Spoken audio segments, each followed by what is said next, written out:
Les uns étaient en mal d'entretien et les autres en mal d'objectifs dans la vie. Depuis 10 ans, l'association Jeunesse et Culture rassemble cours d'eau et jeunes en difficulté dans des chantiers rivières comme celui-ci. Alors on va positionner nos fagots, on va essayer de commencer par l'amont, l'amont de la fascine, le courant arrive par là. Pendant 2 semaines, ils vont construire des fascines sur environ 200 mètres de ce cours d'eau situé près d'Archette, en plantant des pieux et en y entourant des branches de saule recouvertes de terre. Le lit du ruisseau va se réduire, le courant sera plus fort et la faune pourra revenir s'y installer. Un travail concret et rémunéré, grâce notamment au financement de la Fédération de pêche, du département, de la région et de l'Europe. Ils ont un vrai statut de salariés avec une vraie paye.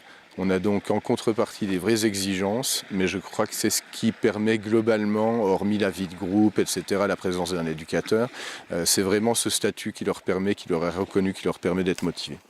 Repérés par les services sociaux du département, ces jeunes de 16 à 25 ans sont pour la plupart déscolarisés, en situation de décrochage scolaire ou à la recherche d'une orientation. À travers ce projet écologique, ils se donnent de nouvelles perspectives. J'ai arrêté l'école, puis j'ai essayé de trouver, mais vu qu'il n'y avait rien, ça mettrait un petit truc sur le CV, quoi. T'as l'impression de te rendre utile? Ouais, c'est utile à fond, quoi. C'est pour la nature et tout, donc autant le faire. J'ai arrêté l'école en terminale CAP, magazine Icariste.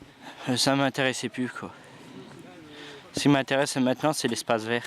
Vu que tu es content des 2 semaines, t'as l'impression d'être utile? Oui, quand même, oui. Là, oui, je suis utile.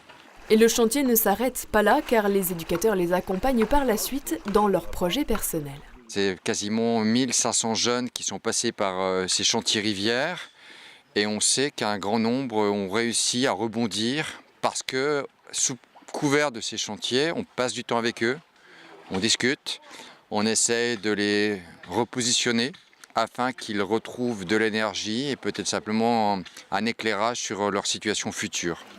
Chaque année, environ 50% d'entre eux reprennent le chemin de la scolarité, de la formation ou de l'emploi à l'issue des chantiers. Mais surtout, en 10 ans, ce sont pas moins de 150 km de cours d'eau qui ont été nettoyés et entretenus.